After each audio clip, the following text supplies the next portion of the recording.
berdoa. Berdoa mulai. Bismillahirrahmanirrahim. Abitu billahi rabba wa bil islami dina wa bil muhammadin nabiyya wa rasulah. Rabbi zidni ilma warzuqni fahma. Amin ya rabbal alamin. Selanjutnya pada pembelajaran hari ini kita akan membahas tentang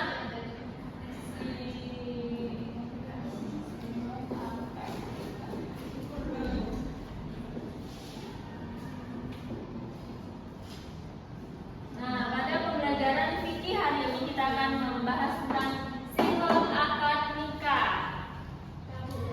Ada yang tahu nggak? Jadi pertama kita akan membahas tentang pengertiannya dulu ya, pengertian akad. Akad. Jadi akad nikah itu berasal dari bahasa Arab yaitu aqada yaitu aqda yang artinya mengikat atau seseorang yang melakukan ikatan. Terus secara bahasa akad itu adalah ikatan atau perjanjian.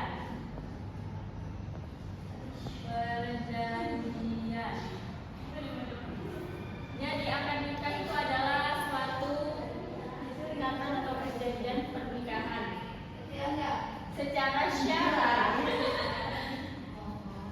akad nikah yaitu sesuatu yang memperbolehkan seorang laki-laki dan perempuan untuk melakukan persetubuhan dengan menggunakan lafaz menikahkan. Yang diikuti dengan pengucapan ijab kabul antara wali dan calon suami. Jadi akad nikah itu ya ijab kabul itu adalah akad nikah.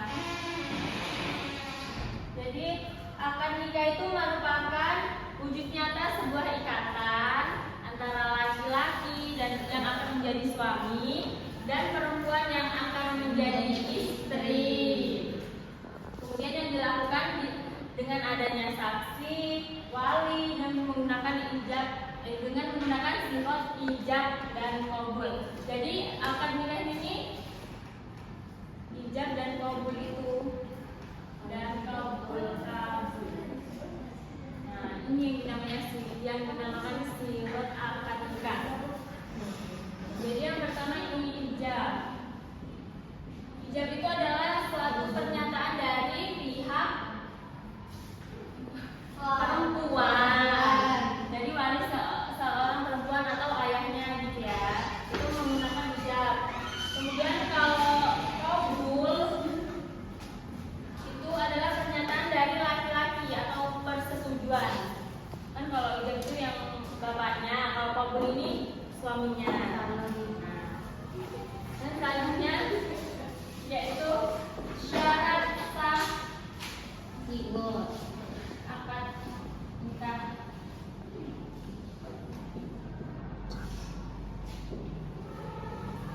Coba lihat sedikit. Kedua belah pihak yang melakukan akad nikah baik wali maupun calon mempelai pria atau yang mewakili salah satu atau keduanya adalah orang yang sudah dewasa dan sehat jasmani dan rohani. Iya, jadi syarat sahnya akad nikah ini dari walinya, saksinya, itu semuanya harus sudah dewasa, sudah balik, terus sudah tamyiz, bisa membedakan mana yang benar, mana yang salah. Jadi nggak boleh orang yang gila itu nggak boleh, anak kecil itu juga nggak boleh. Dan selanjutnya yang nomor 2 itu ijab dan qabul itu dilaksanakan di satu majelis. Kalau di rumah boleh? Ya boleh, maksudnya satu majelis ya.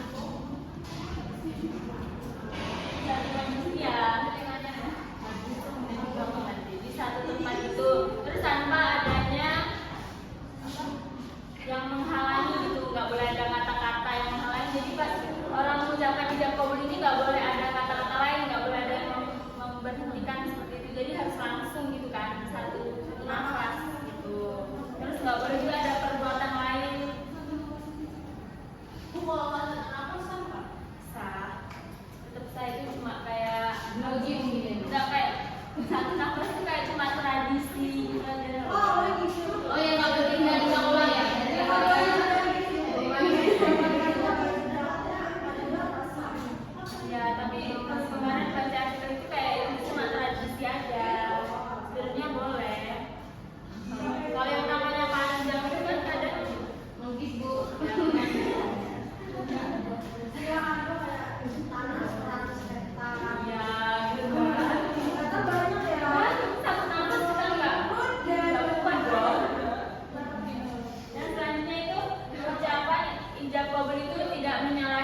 berarti itu kata-kata ijab kabulnya itu. Selanjutnya itu ijab kabul itu dilaksanakan secara lisan dan didengar oleh semua saksinya. Kalau orang lain itu pakai itu nggak sih? Yang orang kekurangan itu pakai kemarin kayak gini loh. Kemarin ada tuh gini pas dia pakai pembelajaran tadi saksinya itu harus bahasa isyarat juga. Sebetulnya ya yang harus memahami. Jadi kalau misalnya yang dikasih orang apa orang kurang itulah kayaknya tetapi saksinya walinya itu harus orang yang normal biar akad nikahnya syah gitu. Kemudian pengucapan akad nikah ini harus praktek